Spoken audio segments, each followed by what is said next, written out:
Bismillahirrahmanirrahim. Assalamualaikum warahmatullahi wabarakatuh. Perkenalkan, nama saya Samiun SPDI, Guru Pendidikan Agama Islam SMK PG Sudarjo. Nomor peserta PPG 331131 000111. NIM PPG 210311737. Mahasiswa PPG dalam jabatan Angkatan 2 LPTK UI Wonokromo Semarang. Pada kesempatan kali ini saya akan melaksanakan ujian kinerja PPG, membuat video praktek pembelajaran materi pokok khutbah tabligh dan dakwah kelas 11 semester 3. Untuk lebih jelasnya, mari kita simak video pembelajaran yang saya laksanakan dan mohon masukan dan saran agar kedepannya pembelajaran saya dapat lebih baik lagi. Dan sekian yang bisa saya sampaikan. Terima kasih. Wassalamualaikum warahmatullahi wabarakatuh.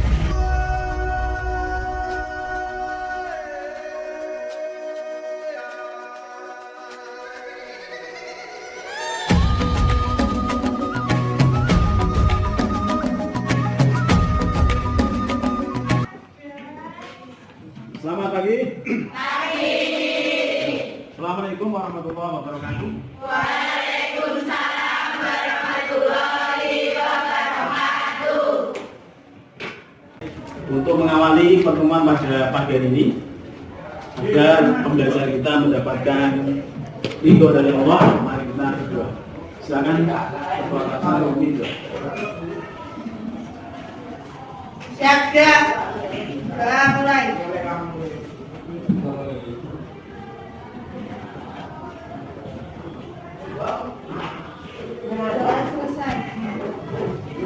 Terima kasih. Mari kita membaca 3 surat pendek Al-Ikhlas, Al-Falaq dan An-Nas, ya, secara bersama-sama. Yuk.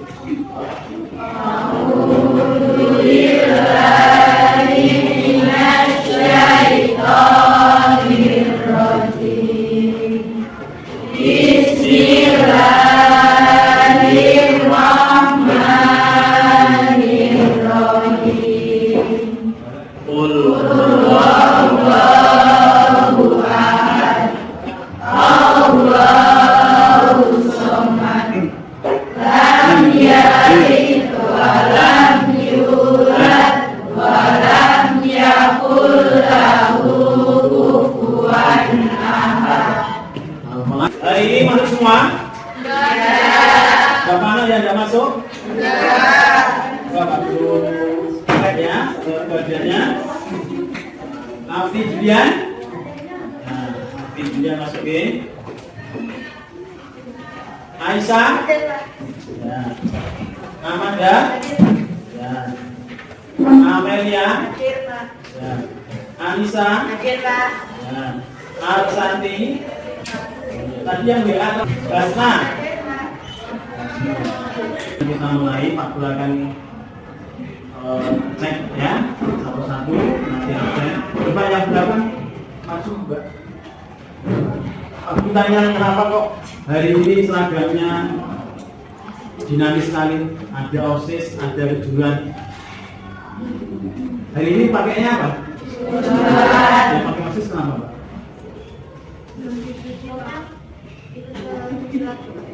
Gimana? Orang yang kecilan.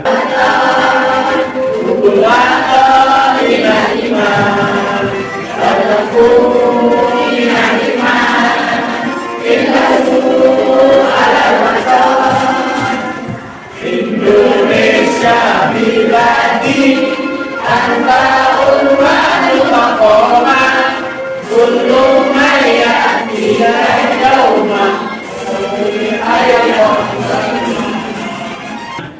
Mari kita simak untuk materi kali ini, ya, khutbah tabligh dan dakwah. Pada pertemuan hari ini Tujuan belajarnya anak kami belajar bersama dan semua bagaimana kalian memahami khotbah, tabligh dan dakwah, konseptualnya, manajemennya, persamaan perbedaannya, ya. Kemudian nanti sekarang ini kan kita memasuki era digital ya. Dakwah itu tidak hanya dilakukan secara face to face atau secara audien, tapi melalui media digital. Islam kalau kita tidak belajar, indikatornya, ya, menjelaskan pengertian khotbah dan tabligh dan dakwah, menjelaskan persamaan khotbah, tabligh dan dakwah, membedakan antara khotbah, tabligh dan dakwah, menjelaskan ketentuan khotbah, tabligh dan dakwah, menganalisis pelaksanaan khotbah, tabligh dan dakwah. Nah, bisa dilihat yang depan, bisa dilihat Mbak ini, bisa ya? Pengertiannya, pengertiannya coba Mbak Isa dibaca Mbak ini. Apa ini Mbak? Khotbah ini apa Mbak? Yang A. Istilah khotbah adalah A. Menyampaikan pesan tentang takwa sesuai dengan perintah Allah Subhanahu Wa Taala dengan syarat dan hukum tertentu. Ya. Yang B. Mbak siapa? Mbak Galuh. Ya. Disampaikan kepada kaum muslim dengan syarat yang erat kaitannya dengan sah atau tidak ibadah. Sedangkan orang yang melakukan benar dengan kemudian pengertian tabligh yang depan ini yang depan. Bisa kelihatan Pak? Dibaca? Hah? Nggak sah, ya, Arabnya nggak bisa, berarti yang latihnya. Balagho, yuballighu, tablighan. Terus? Alasan untuk ceramah secara lisan atau perkataan, bisa juga bermakna ceramah yang tidak disertai dengan rukun seperti khotbah, bukan sekedar ceramah atau pesan biasa, tetapi sebuah ceramah yang sumbernya dari ajaran Islam yang disampaikan kepada satu orang atau banyak orang agar mengamalkan pesan tersebut. Tapi ya, terus sekarang dakwah, ini ada dua pengertian, atas bawah. Kalau kalian amati ya, jadi pengertian ini kan ada perbedaan dan ada persamaan. Dan nanti Anda simak. Di mana letak persamaannya, di mana letak perbedaan. Kalau tujuannya sama, tujuan akhirnya di sini, Pak. Ya, mencapai kebahagiaan dunia dan akhirat. Orang itu kalau dunianya bahagia, ya, itu senang Pak. Kalau orang itu melihat orang lain bahagia di dunia, Anda melihatnya orang yang senang bahagia di dunia, Anda ikut senang Pak? Kalau Anda tidak senang bahagia, rapi. Masa dengan orang senang tidak senang? Kemudian sama-sama mengajak. Namanya juga ada menasihati temanmu dulu, kecil apapun sudah berpahala. Jadi lebih baik ajak saja. Masalah itu dia mau lebih tidak itu urusan mereka, ya. Kita mengajak itu sudah berpahala. Kalau kamu pengen dapat pahala mengalir, ajaklah temanmu sesering mungkin melakukan itu. Membuat pahala. Coba kalau misalnya tidak mau mempraktikkan bagaimana?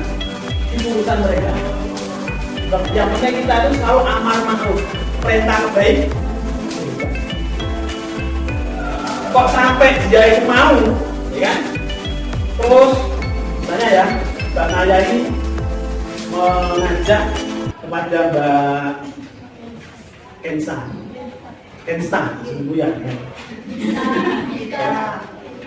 Ya, ayo sholat bareng, gitu kan? Mbak Naya dapat pahala. Ngajak tuh. Kok Mbak Ensa ini juga ngajak Mbak Santi misalnya. San, kamu nggak pernah sholat toh? Ayo ngajak sholat misalnya. Betul? Tangan.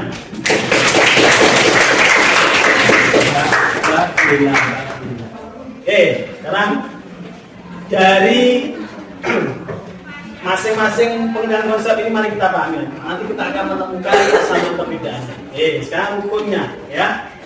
Hukum ada sunnah, ada syaratnya. Hukum khutbah ada berapa ini?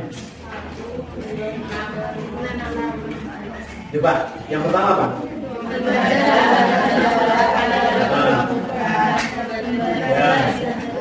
Sholawat, wasiat, membaca satu ayat Al-Quran, berdoa pada khutbah kedua untuk mohon ampunan. Nah, ini ada yang mengatakan yang keenam ini adalah sunnah, ya, sunnah. Tapi ada yang mengatakan hukum pokoknya ini 1, 2, 3, 4, 5, ya. Kemudian yang sunnahnya salam, ya kan? Khutbah disampaikan di tempat yang tinggi, mimbar. Nggak boleh khotib di bawah, jamaahnya di atas.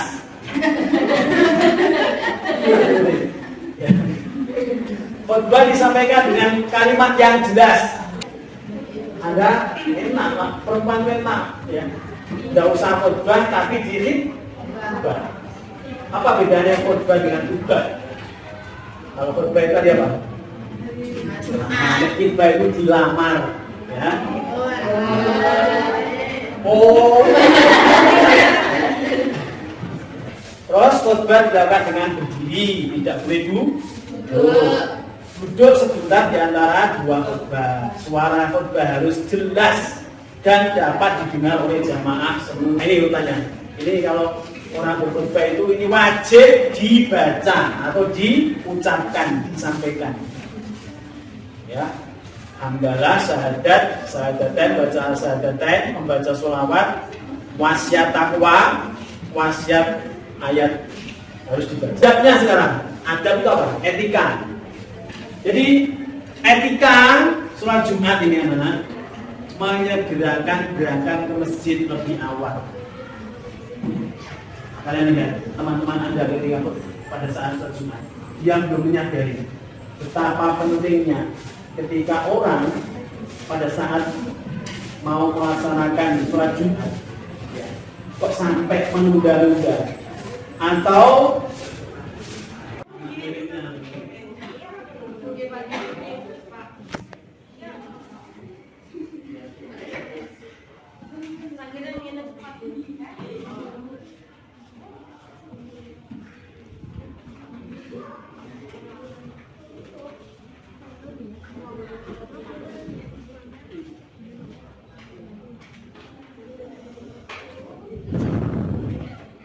sudah?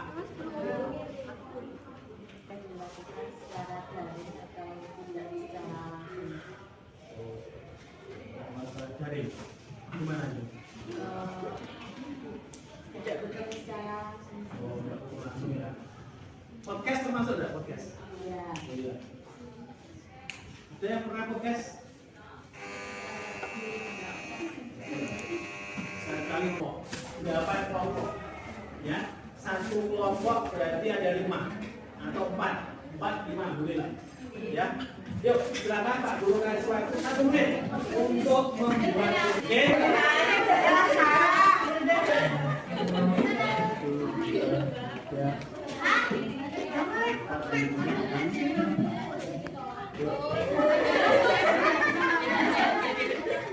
silakan ambil satu saja. Oke.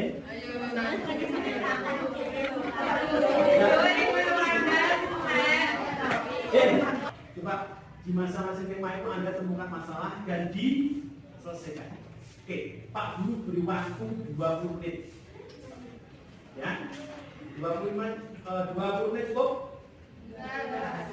Berapa? 30 menit. Yuk, silakan. Masing-masing mengeluarkan pendapatnya.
kalau tanya namanya siapa anaknya?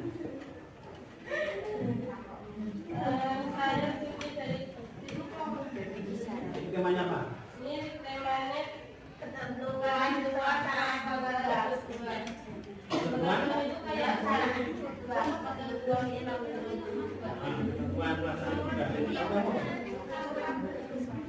Ketentuan pelaksanaan. Jadi apa saja, ya? Jadi ketentuan itu berarti semua. Ada konsepnya, ya, punya syaratnya, hikmahnya, banyak kan? Dalil pertemuan yang akan datang dalilnya. Ini konseptualnya dulu.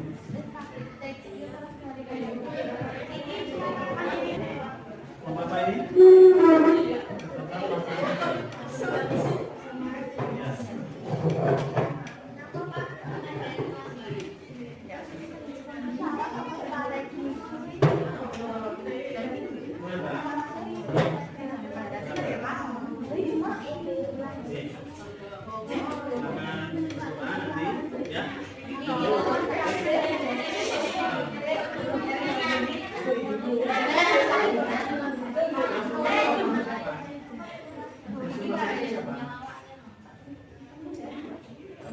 Ini kan dapat nama ya. Oke. Silakan di luar di sini. Ya. Nanti setelah belajar Pak Guru, ya. Nanti Pak Guru akan beri tugas. Silakan keluar dulu, nanti Pak Guru akan beri tugas.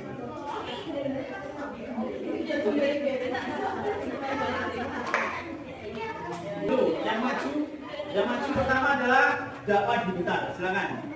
Oke. Yuk, kita simak ya. Perhatikan. Perhatian Anda itu masuk penilaian. Amanda, Nasia, dan Aisyah. Ya, silakan. Dakwah digital adalah dakwah yang dilakukan oleh para dari yang menggunakan teknologi informasi yang canggih. Dengan metode dakwah digital sekarang cara berdakwah pun menjadi lebih sederhana. Orang dulu dakwah tidak perlu lagi harus menggunakan dakwah dengan jamaahnya. Mereka berdiri di depan kamera, sedang jamaahnya menonton di rumahnya masing-masing di depan kamera. Karena melakukan dakwah tak perlu lagi pergi keluar kota baru menemui jamaahnya dan jamaah pun sama. Mereka tetap berada di tempat masing-masing. Dampak negatif, peluang orang-orang jahat melakukan manipulasi konten terbuka internet. Disampaikan dulu ya. Dan Pak Guru bisa mengulas kembali tentang konten dakwah digital. Tadi disampaikan ada permasalahan yang memang terjadi ya. Di antaranya adalah banyak konten materi yang tidak bisa kita bendung untuk saling memfitnah. Inilah kelemahannya dakwah digital. Ya. Jadi silakan nanti kelompok lain kalau nanti di sesi terakhir ada yang bisa memberikan refleksi. Kalau ada permasalahan seperti itu bagaimana? Itu kan masalah. Orang ketika sudah tidak ketemu dengan seperti ini kan bicaranya kan saya nanya sendiri. Lebih mementingkan apa? Keuntungan konten. Dia itu pakai konten itu kalau berapa yang melihat, ya kan? Kemudian ada yang mensubscribe, itu berapa nilainya? Nilai rupiahnya. Semakin orang penasaran, maka semakin orang itu akan membuka, ya kan? Akan mengikuti, menyimak. Berapa juta orang yang membuka? Karena semakin penasaran tadi. Sehingga apa? Hati-hati ketika dakwah di era digital ini. Ya, orang itu semakin ingin populer, ya. ingin mengembangkan dirinya dengan memberikan satu asumsi yang bertolak belakang dengan yang tadi. Ya, ya, itu gambarannya dakwah digital. Paham ya? Oke, tepuk tangan untuk kelompok dakwah digital. Sekarang, yang lain. Waalaikumsalam warahmatullahi wabarakatuh. Dari yang bertema kelompok semangat dakwah yang beranggota Ya. Nada, Hilda, Cerita, Kaliwara. Syarat seorang ketentuan pelaksanaan dakwah. Syarat seorang dai. 1. Islam, balik, berakal sehat, mendalami ajaran agama Islam. B. Etika dalam berdakwah. Dakwah dilaksanakan dengan hikmah, diucapkan dengan jelas, tegas, dan bersikap dengan bijaksana.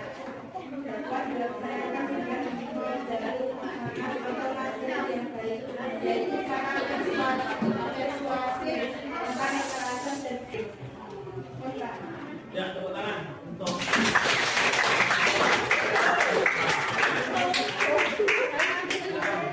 ya, ini kita tanggapi lagi. Sekarang Suci, Wanda, Tias, Amer. Strategi dakwah dengan media sosial menggunakan medsos sebagai media dakwah akan menjalani strategi efektif dengan memperhatikan beberapa tips berikut ini. 1. Perjalan kedekatan dengan Allah. Jangan sampai karena kita asal di medsos untuk niat berdakwah kita, malah lupa membangun kedekatan dengan Allah. 2. Pahami apa kebutuhan umat. Tetapkan tujuan yang sekarang lanjutkan kelompok teman tablik dakwah dan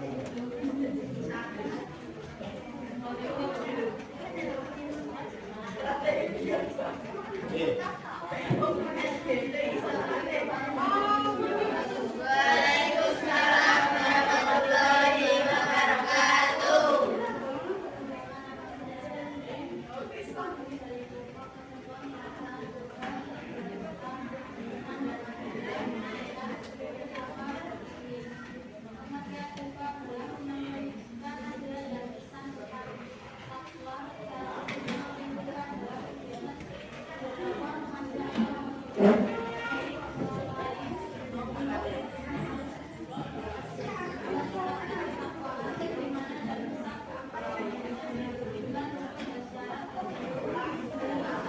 silakan silakan. Tepuk tangan. Selanjutnya, silakan kelompok temanya. Nah, dakwah modern. Yuk, kita simak dengan baik ini. Dakwah modern ya.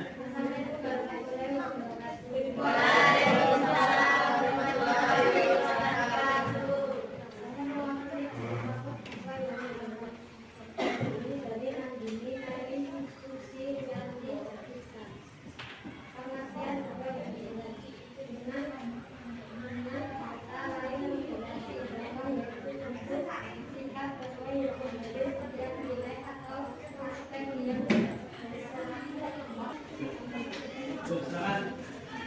Tepuk tangan untuk kelompok.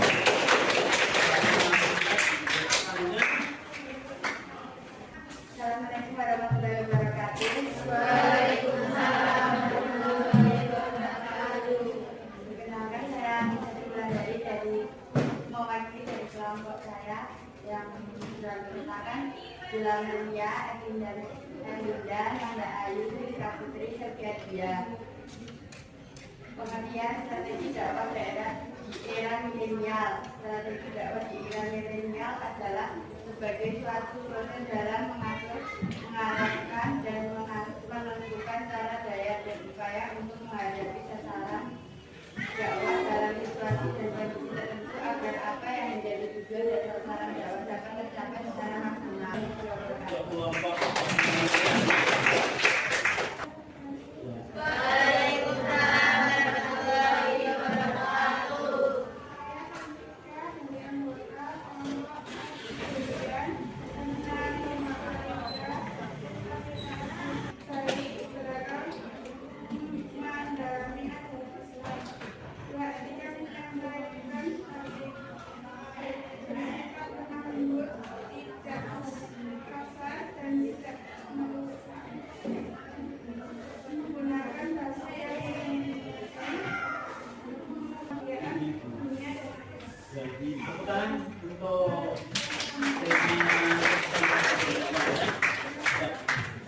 kasih? Bisa dilanjutkan? Ya. Di era digital ini kita bisa teman untuk literasi. Banyak literasi, ya. Agar apa? Agar kita tidak terjebak oleh asumsi pendapat, ya, secara tidak langsung. Karena kita tidak tahu orangnya, ya kan? Bisa lewat redaksi, bisa lewat YouTube atau penyampaian yang tidak kita temui orangnya. Maka kita harus bisa banyak memfilter, menyaring informasi tersebut. Ya. Kemudian yang kedua berkaitan dengan ketentuan dakwah metode dakwah. Metode dakwah ini kita harus bisa mempunyai strategi bagaimana kita menyampaikan nasihat orang lain tidak tersinggung. Ya, tadi disampaikan oleh teman Anda, ya, kita harus pintar-pintar, pandai-pandai untuk menyampaikan dengan cara apa? Asul itu damai. Menyampaikan dengan perdamaian. Ya. Tidak boleh kita menyampaikan kebaikan tapi dengan cara yang tidak baik. Kita menyampaikan kebaikan seharusnya dengan cara yang baik. Kita mengajak kebaikan harus dengan cara yang baik. Oke? Tidak boleh kita mengajak kebaikan tapi dengan cara yang tidak baik. Rugi kita. Kemudian dakwah moderasi. Moderasi, ya. Moderasi seimbang. Kita harus bijaksana di dalam memberikan informasi. Adil. Tidak boleh dibuat-buat, tidak boleh memfitnah. Ya, itu moderasi. Jadi antara realita itu harus timbang. Ya, tidak boleh diunggulkan dan tidak boleh dihina-hinakan. Maka balance. Nah, untuk membangun moderasi di dalam kita berdakwah ini, nah, kita harus bisa menyeimbangkan, ya. Atau lebih bijaknya, mana yang layak untuk disampaikan. Kalau nggak layak, jangan disampaikan, karena menimbulkan apa? Perpecahan. Maka harus kita saling. Di era milenial tadi disampaikan bagus sekali. Intinya pada pertemuan ini lagi sebutkan oleh teman Anda kaum milenial, ya, kaitannya dengan bagaimana kita berdakwah di era yang saat ini generasi itu generasi Z, ya. Jadi orang lebih tertarik dengan media sosial digital dibandingkan dengan bertemu orang, ya kan?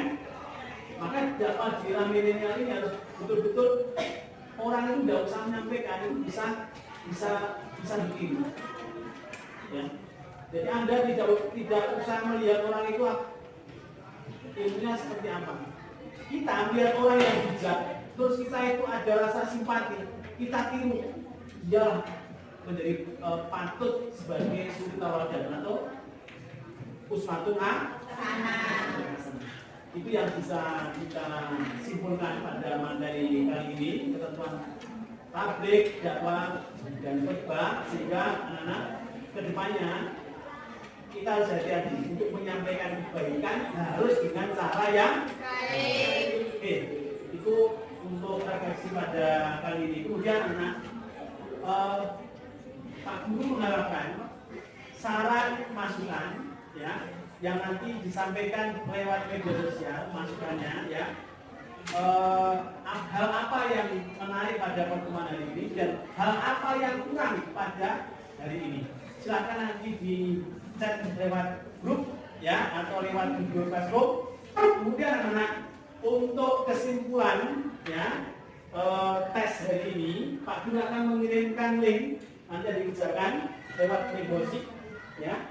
Sekarang dikerjakan, silakan HP-nya dibuka, ya. Nanti Pak Guru akan secara langsung melihat nilai Anda seperti kemarin, ya. Nilainya Anda sampaikan ke Pak Guru.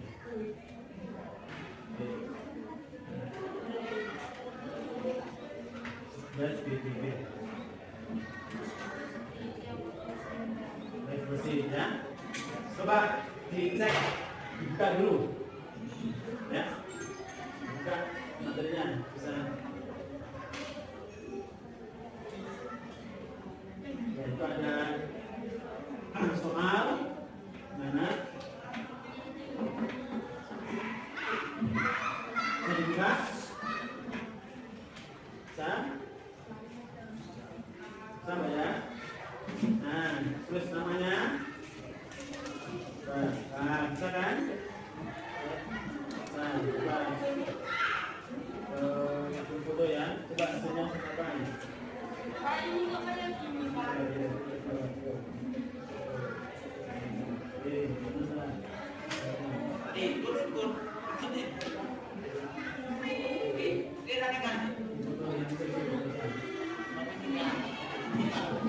Silakan yang sudah bisa, silakan ya. Yang belum bisa buka.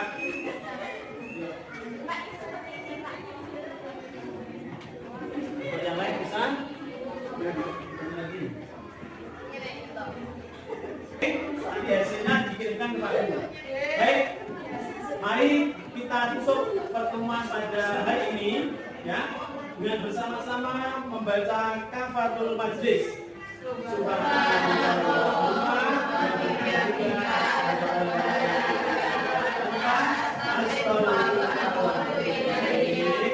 kasih atas perhatian dan kerjasamanya. Wassalamualaikum warahmatullahi wabarakatuh.